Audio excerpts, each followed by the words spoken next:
पहले राजनीतिक पार्टी थे, इस प्रोटेस्ट से दूरी बनाए रखे हुए थे, धीरे धीरे वो भी अपना समर्थन इसमें देने आ रहे हैं। मैं तो इस समय इस सरकार को हत्यारी सरकार के नाम से संबोधित करना चाहूँगी, क्योंकि जो सोनम सर है बिल्कुल अपनी जान की बाजी लगाकर छात्र हित के लिए, युवा हित के लिए अपनी आवाज़ बुलंद कर रहे हैं। और बड़े ताज्जुब की बात है कि देश की राजधानी और देश राजधानी का दिल जंतर मंतर पर छात्र हित के लिए अपनी आवाज़ बुलंद की जा रही है। यहाँ पे वोटिंग क्यों की जा रही है? पीपल्स रेफरेंडम हम करा रहे हैं। इसके पहले हमने यहाँ पर 13वें दिन मरी हुई शिक्षा व्यवस्था की 13वीं निकाली थी। एक मॉक ट्रायल किया था जनता की सुनवाई, जिसमें धर्मेंद्र प्रधान को कटघरे में खड़ा किया। NEP का हवाला देकर, नई शिक्षा नीति का हवाला देकर बच्ची कुची सरकारी शिक्षा का निजीकरण, बाजारीकरण और घटियाकरण हो रहा है। मैंने दिल्ली यूनिवर्सिटी से MA, MPhil और PhD तक की डिग्री प्राप्त की है। प्रोफेसरशिप के लिए मैं 10 साल से स्ट्रगल कर रहा हूँ, पर प्रोफेसरशिप के इंटरव्यू सिस्टम के अंदर इतना करप्शन हो गया है कि वहाँ ज्ञानी और विद्वान की कोई कदर नहीं है। तो एज ए राइटर, पोएट और एक ड्रामेटिशियन में नाटककार भी हूँ। मैंने नाटक लिखा है उल्लू का पट्टा उर्फ ज्ञानी प्रसाद PhD। ये जो प्रोटेस्ट चल रहा है इसको कंसीडर किया जाए, हमारी इस चीज़ को एक्नॉलेज किया जाए, हमें सुना जाए कि हम यहाँ क्यों बैठे हैं। नमस्कार, मैं सताक्षी गुप्ता और आप देख रहे हैं बतंगड़ न्यूज़। तो मैं अभी आपको बता दूं कि अभी मैं मौजूद हूं दिल्ली के जंतर मंतर पे, जहां पर 20 तारीख से 20 जून से लगातार प्रोटेस्ट चल रहा है। और अगर मैं बात करूं भूख हड़ताल का, तो सोनम वांगचुक सर जो 19 दिन से भूख हड़ताल पर हैं लगातार यहाँ पर, और उनकी जो हालत है, उनकी जो स्वास्थ्य की हालत है वो लगातार गिरती जा रही है।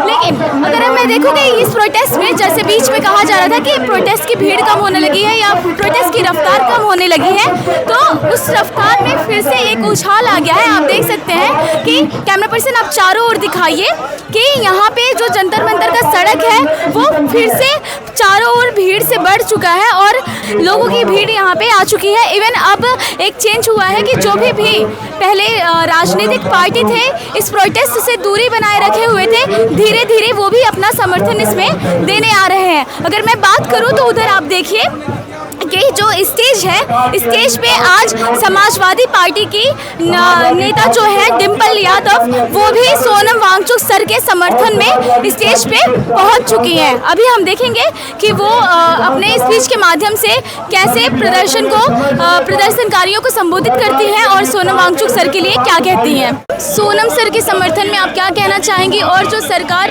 असंवेदनशील बन चुकी है, जो इनके मतलब कि भूख हड़ताल को कोई भी रिकॉग्निशन नहीं दे रही है, उनके बारे में आप क्या कहना चाहेंगे?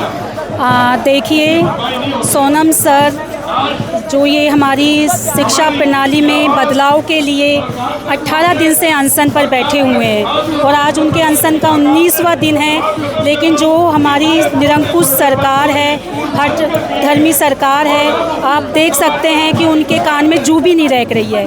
मतलब कि मैं तो इस समय इस सरकार को हत्यारी सरकार के नाम से संबोधित करना चाहूँगी, क्योंकि जो सोनम सर है बिल्कुल अपनी जान की बाजी लगाकर छात्र हित के लिए, युवा हित के लिए अपनी आवाज़ बुलंद कर रहे हैं। और बड़े ताज्जुब की बात है कि देश की राजधानी और देश राजधानी का दिल जंतर मंतर पर छात्र हित के लिए अपनी आवाज़ बुलंद की जा रही है। और जो ये सरकार है उसके अभी तक उनकी तरफ से ना कोई कार्रवाई हो रही है, ना उनकी तरफ से अभी तक भी कोई प्रस्ताव नहीं आया है। मतलब कि मैं तो बिल्कुल इस सरकार को तानाशाही सरकार और निरंकुश सरकार के रूप में संबोधित करना चाहूँगी। जो जेंजी हैं, जो स्टूडेंट्स हैं, उनकी अगर मैं देखूं तो उनकी संख्या थोड़ी यहाँ पे कम है, तो जो घर बैठे जेंजी हैं उनसे आप अभी क्या बोलना चाहेंगे? देखिए, अगर हम छात्रों की बात करते हैं तो आप भी जानते हो छात्र जीवन हमने भी जिया है। छात्रों को परिवार की एक परमिशन लेनी होती है। इस तरह के मूवमेंट में आप या तो आप बिल्कुल ही पीड़ित हो, लेकिन छात्र अपनी एजुकेशन को लेकर रुक जाता है। लेकिन मैं मानती हूँ कि अगर हर चीज़ का एक अति होती है, अब इस मुद्दे पर भी जैसे पेपर लीक की घटनाएं सामने आ रही हैं और जो शिक्षा प्रणाली में जिस तरह की धांधलियाँ हो रही हैं, तो मैं आपसे कहना चाहती हूँ कि आने वाले टाइम में छात्र आपको रोडों पर मिलेगा। मतलब उनको निकलने के लिए ये निरंकुश सरकार मजबूर कर रही है।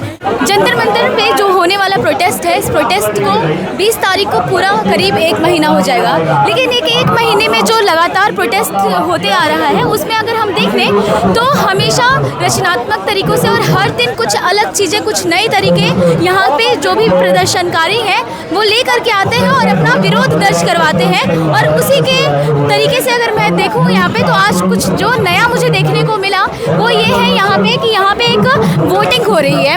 वोटिंग किसके बारे में है, क्या है, इसकी ज़्यादा डिटेल्स हम जानेंगे यहाँ पे उस उपस्थित एक प्रदर्शनकारी से। मैम आप बताइए कि यहाँ पे वोटिंग क्यों की जा रही है? मेरा नाम मुदिता है। आज 27वां दिन है इस इंडेफिनिट सिटिंग का, और आज दूसरा दिन है ये जनमत संग्रह यानी कि पीपल्स रेफरेंडम हम करा रहे हैं। इसके पहले हमने यहाँ पर 13वें दिन मरी हुई शिक्षा व्यवस्था की 13वीं निकाली थी। एक मॉक ट्रायल किया था, जनता की सुनवाई, जिसमें धर्मेंद्र प्रधान को कटघरे में खड़ा किया। जवाबदेही तय नहीं हो रही है उनकी तरफ से कोई भी। और दूसरी चीज़ कि हम उसी देश में रहते हैं जहाँ पर जो लोग इस सरकार से और तंत्र से त्रस्त हैं और सबसे ज़्यादा मेहनत करके सबसे ज़्यादा दंश भुगत रहे हैं, उनको आए दिन कहीं बताया जा रहा है कि आपका इलेक्टोरल रोल से नाम निकाल दिया या आपका ओपिनियन मायने नहीं रखता। तो आज यहाँ पर जनता का जनमत संग्रह हो रहा है, यानी कि हम ये कह रहे हैं कि ये कोई सरकारी वोटिंग नहीं है। हम ये कह रहे हैं हमें सरकार का नहीं, जनता का जनादेश चाहिए। आज जनता अपना फैसला खुद यहाँ पर लिख रही है। सवाल क्या प्रोसेस है यहाँ पे, क्या लिखा हुआ है? दिखाएंगे पर्ची। Should Dharmendra Pradhan continue as education minister और नॉट? क्या धर्मेंद्र प्रधान को शिक्षा मंत्री बने रहना चाहिए या नहीं? ये सिर्फ जंतर मंतर पर नहीं हो रहा है, ये ऑनलाइन इस QR कोड के ज़रिए से आप सभी अपना ओपिनियन, अपना वोट डाल सकते हैं। ये इसलिए ज़रूरी है क्योंकि आज परीक्षा से लेकर शिक्षा तक जो भारी लीक का शिकार इस देश का भविष्य, छात्र और युवा हर दिन उसकी बलि चढ़ रहा है। उस पर बहुत महत्वपूर्ण विमर्श सिर्फ प्रधान जी की बर्खास्तगी तक सीमित नहीं है। इस देश में आपको, हमको, हमारे आने वाले छात्रों और युवाओं को सभी को समान सरकारी शिक्षा मिले। सिर्फ पेपर लीक मुक्त भारत नहीं, शिक्षा लीक मुक्त भारत भी मिले। शिक्षा लीक का मतलब ये है कि पिछले 10 साल में 1 लाख से ऊपर सरकारी स्कूल इसी देश में बंद किए गए। जिस देश को ज़्यादा सरकारी स्कूलों की, बेहतर सरकारी स्कूलों की ज़रूरत है, जिस देश को मैं DU की स्टूडेंट हूँ, जिस देश को और ज़्यादा DU, JNU, IIM, एम्स के लेवल के higher education institutes, medical colleges states में चाहिए, उसी देश में पब्लिक फंडेड यूनिवर्सिटीज़ को बर्बाद किया जा रहा है। NEP का हवाला देकर, नई शिक्षा नीति का हवाला देकर बच्ची कुची सरकारी शिक्षा का निजीकरण, बाजारीकरण और घटियाकरण हो रहा है। तो उस देश में छात्र और युवा, जिनके पेरेंट्स, जिनके परिवार 16-16 घंटे डबल शिफ्ट करके भरपूर मेहनत, खून पसीना सब कुछ इस अर्थव्यवस्था को देकर भी अपने बच्चों को उनको रिटर्न गिफ्ट में मिल रहा है। बीमारी, बदहाली, अशिक्षा, खराब माहौल, असुरक्षा। तो इस कटघरे में जो हमें व्यवस्था ने खड़ा किया हुआ है, जिसको चक्र से हम निकल ही नहीं पा रहे हैं, वहाँ ज़रूरत है कि इस आंदोलन के केंद्र में KYS पहले दिन से यही कोशिश कर रहा है कि हम इस आंदोलन के केंद्र में ला सकें देश के बहुसंख्यक छात्रों और युवाओं के जो हाशिए पर हैं उनके मुद्दे, उनके कंसर्न्स, और ये सवाल उठा सकें कि जब तक मंत्री जी का बच्चा कॉन्वेंट, अंबानी इंटरनेशनल स्कूल और फॉरेन यूनिवर्सिटी जाता रहे और आपका बच्चा नहीं पहुँच पाए वहाँ तक, और आपका बच्चा सरकारी स्कूल में झाड़ू थमाए जाने से लेकर उसके स्कूल में गायब होता रहे साइंस का स्ट्रीम, कॉमर्स का स्ट्रीम, कंप्यूटर लैब, किताबें, कीड़े मिलना तो चलिए देखा ही है हमने। ये सब, ये गैर बराबरी, दोहरी शिक्षा व्यवस्था जब तक बनी रहेगी, आपके बच्चों को कभी समान असर नहीं मिल सकता। आपने ये क्या लिया हुआ है? इस पे लिखा है उल्लू का पट्टा। नाटक है। मेरा नाम डॉक्टर चंद्रभूषण पंछी। मैंने दिल्ली यूनिवर्सिटी से MA, MPhil और PhD तक की डिग्री प्राप्त की है। प्रोफेसरशिप के लिए मैं 10 साल से स्ट्रगल कर रहा हूँ, पर प्रोफेसरशिप के इंटरव्यू सिस्टम के अंदर इतना करप्शन हो गया है कि वहाँ ज्ञानी और विद्वान की कोई कदर नहीं है। तो एज ए राइटर, पोएट और एक ड्रामेटिशियन, मैं नाटककार भी हूँ। मैंने नाटक लिखा है उल्लू का पट्टा उर्फ ज्ञानी प्रसाद PhD। यानी आज के समय में जो ज्ञानी प्रसाद है, कैसे उल्लू का पट्टा। प्रोफेसर बनने के बीच में मतलब कैसा करप्शन, किस तरीके का करप्शन हो रहा है? होता है कि जो इंटरव्यू सिस्टम होता है, हाँ। उसके अंदर पहले से उनके अपने मन माफिक लोग चयन कर लिए जाते हैं। अच्छा। इंटरव्यू सिर्फ दिखावे का होता है, हाँ। और उसके अंदर कोई इंटरव्यू का मायने नहीं रह जाता, पहले से सेटिंग हो जाती है। तो ऐसी हालत में जो सेटिंगबाज लोग हैं वो आगे जाते हैं, जो प्रतिभाशाली लोग हैं वो या तो दम तोड़ के भाग जाते हैं या फिर उस रास्ते से हट जाते हैं या फिर सुसाइड कर लेते हैं, ऐसा भी हो जाता है। ये चीज़ें हैं। तो ये नाटक हमारा मैं दिल्ली यूनिवर्सिटी के अंदर कैंपस में बेचता हूँ इसको, इससे मेरा गुजारा चलता है और मैं चूरन की डिबिया बेच करके बसों के अंदर अपने गुजारा कर रहा हूँ और स्ट्रगल कर रहा हूँ कि शिक्षा व्यवस्था के अंदर करप्शन खत्म होना चाहिए। प्राइम मिनिस्टर्स को जो यहाँ पे लेटर लिखा है उसमें क्या है? मेरी इसमें सभी जनता से यही अपील है हाथ जोड़ के कि हमने कुछ लेटर्स लिखे हैं मैडम प्रेसिडेंट को, प्राइम मिनिस्टर को, चीफ मिनिस्टर को, चीफ जस्टिस ऑफ इंडिया को और अपोजिशन पार्टीज़ को। और इस बात में मैंने इसमें स्पीड पोस्ट की रिसीट भी लगा रखी है कि हमने स्पीड पोस्ट किया है। तो हमारी आपसे यही रिक्वेस्ट है कि ये जो प्रोटेस्ट चल रहा है इसको कंसीडर किया जाए, हमारी इस चीज़ को एक्नॉलेज किया जाए, हमें सुना जाए कि हम यहाँ क्यों बैठे हैं। सोनम वांगचुक सर को 18-19 दिन हो चुके हैं भूख हड़ताल पर और उनकी तबीयत कभी भी बिगड़ सकती है किसी भी तरीके से।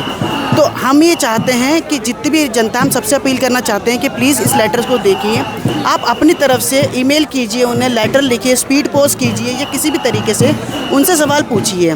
बस उनसे ये कीजिए कि इतना कुछ हो रहा है देश के अंदर, तो आपकी जवाबदेही कहाँ है और आप इसको कंसीडर क्यों नहीं कर रहे हैं इतने लंबे, मतलब 1 महीना हो जाएगा 20 तारीख को। तो हमारा कहना यही है कि इतने लंबे टाइम तक हम ये नहीं मान सकते कि आप तक आवाज़ है, जवाब नहीं, हमारा क्वेश्चन नहीं पहुँचे है, हमारी अपील नहीं पहुँची है। तो हमारी रिक्वेस्ट यही है कि अगर हमारी अपील पहुँची है तो जनता के प्रति आप जवाबदेह हैं। आप एक लोकतंत्र देश के अंदर रह रहे हैं, तो प्लीज़ इसे कमज़ोर करने का काम मत कीजिए। यहाँ जितने भी बच्चे बैठे हैं जो हंगर स्ट्राइक पे हैं, 28-30 बच्चे वो सोनम वांगचुक सर हैं, ये 17-17, 18-18 दिन से भूखे हैं, इनके पेट की आंतड़ियाँ सूख गई है, इनका यूरिन का जो पाइप होता है वो सूख गया है अंदर से। आपको समझना पड़ेगा कि वो किस हालत में है, किस तरीके की प्रताड़ना झेल रहे हैं, इसलिए कि आप सरकार उनकी बात सुने। तो मेरी सबसे आपसे रिक्वेस्ट यही है कि प्लीज़ लेटर पोस्ट कीजिए, उनसे सवाल कीजिए, उनको टैग कीजिए, जैसे आप उनको किसी भी माध्यम से भेजो, आप सोशल मीडिया भेजिए, आप फिजिकल लेटर भेजिए, आप उनसे जाकर अपील कीजिए। प्लीज़ सरकार से इस चीज़ की पूछिए कि आप जवाब क्यों नहीं दे रहे हैं। आपने एक तख्ती ली हुई है, उस पर लिखा है don't let your child become a statistic. आपने ऐसा क्यों लिखा है? देखिए, this is a request to all the parents out there. I have already said this 1000 times, regardless of what political ideology you subscribe to, फ़र्क नहीं पड़ता आप किस पार्टी को वोट देते हो, किस नेता को अपना रिप्रेजेंटेटिव मानते हो, अपने बच्चे को कम से कम उसके ऊपर प्रायोरिटाइज़ कीजिए, अपने बच्चों के सपनों के लिए, उनके फ्यूचर्स के लिए आवाज़ उठाइए। स्टैटिस्टिक्स क्यों? 21 बच्चे जो मर गए, मैं उनका नाम तक नहीं जानता। वो 21 सपने थे, 21 फैमिलीज़ थी, 21 लाइफ्स थे, जो अभी बस एक नंबर बन के रह गया, कुछ नहीं है।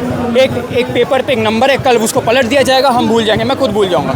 आपके बच्चे के साथ भी ये हो सकता है। तो अभी आप अभी this is your time to throw your voice out there. एक जर्नलिस्ट का कहना है कि 2-3 दिन पहले, मतलब कि उन चैनल पे आया है कि इस प्रोटेस्ट में सिर्फ 200 से 300 लोगों की भीड़ होती है। भीड़ तब होती है जब खाना बंटता है। कितनी सच्चाई है? कितने दिन से आप इस प्रोटेस्ट में हैं और कितना एनालिसिस किया है आप इसका? मेरा नाम तेजवीर है और भरतपुर राजस्थान से बिलोंग करता हूँ मैं, है ना, भरतपुर राजस्थान से बिलोंग करता हूँ और मैं स्टार्टिंग से ही हूँ।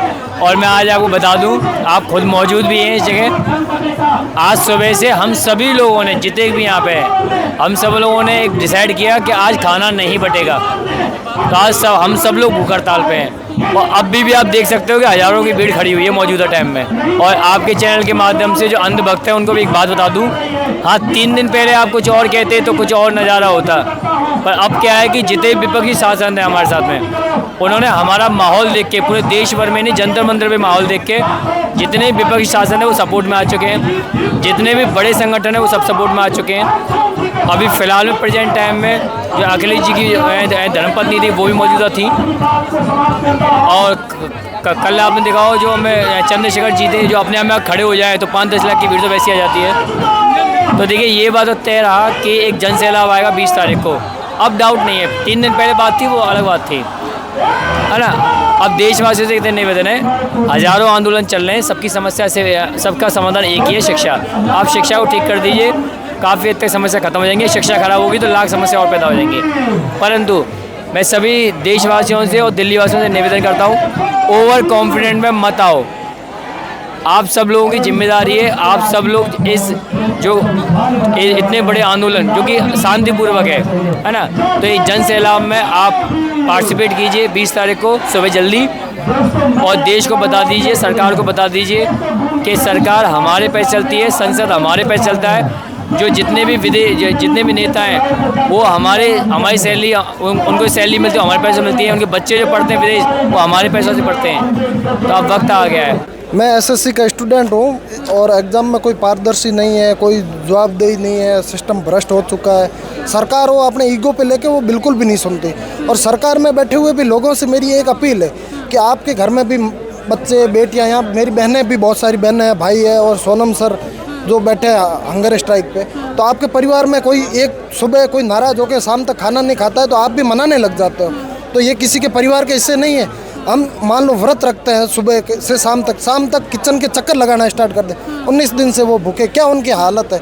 पर ये देश के अंदर मैं एक युवाओं से भी अपील करना चाहता हूँ, स्टूडेंट्स लोग कब आएंगे? वो आज हमारे हक के लिए कोई आवाज़ उठाने वाला है तो उनको फॉलो करिए, उनको साथ आइए, उनके साथ खड़े रहना चाहिए। मैं लाइब्रेरी सुबह 4 बजे लाइब्रेरी जाता हूँ। कल मेरे पिताजी का कॉल आया, मैं राजस्थान जैसलमेर का रहने वाला हूँ, किसान परिवार से बिलोंग करता हूँ। पापा कॉल आए, बोलते हैं कि कहाँ है, तो वहाँ प्रोटेस्ट में कभी गया या नहीं गया? मैंने कहा कभी नहीं गया, लाइब्रेरी जाता। तो बोलते हैं कि लाइब्रेरी जाने से क्या होगा, वहाँ कुछ नहीं होना। आज आपके लिए कोई आवाज़ उठा रहा है तो आप उसको सपोर्ट करो, नहीं तो आपकी आवाज़ उठाने वाला कोई मिलेगा तक नहीं। अभी हमारी जो सरकार है वो अकाउंटेबल नहीं है काफ़ी चीज़ों में। पेपर लीक हुए, ये नौबत नहीं आनी चाहिए थी कि यहाँ पे ये प्रोटेस्ट हो। एक पेपर लीक हुआ, आपने नहीं रिएक्ट किया, 2 हुए, 3 हुए, 89 पेपर लीक्स हो चुके हैं। अभी तक सरकार ने रिएक्शन नहीं दिया, कोई भी एक्शन नहीं लिया किसी के खिलाफ, इसलिए अब ये प्रोटेस्ट इतना ज़्यादा बड़ा बन के सामने आया है। सर अगर मैं देखूँ तो कल चंद्रशेखर आज़ाद आए थे यहाँ पे, अभी डिम्पल यादव आए थे, थोड़ी देर में केजरीवाल भी आए थे, लेकिन अभी तक जो मुख्य विपक्ष है और उनके जो नेता हैं, मुख्य नेता राहुल गांधी, उनका कोई बयान नहीं है इस प्रदर्शन को लेकर के, कुछ भी कोई उनके तरफ से भी मतलब कुछ चीज़ें नहीं बोली गई। उसके बारे में आपका क्या कहना है? देखो, राहुल गांधी जी इतना कहेंगे, कांग्रेस से इतना कहेंगे कि ये मंच, ये प्लेटफॉर्म किसी पार्टी का नहीं है। अगर यहाँ तमाम विपक्ष आ रहा है, अखिलेश जी आ रहे हैं, अरविंद केजरीवाल जी आ रहे हैं, जितना विपक्ष सब आ रहा है, आप लोग क्यों नहीं आ रहे? और दूसरी बात, आप 2 फाक क्यों कर रहे हैं?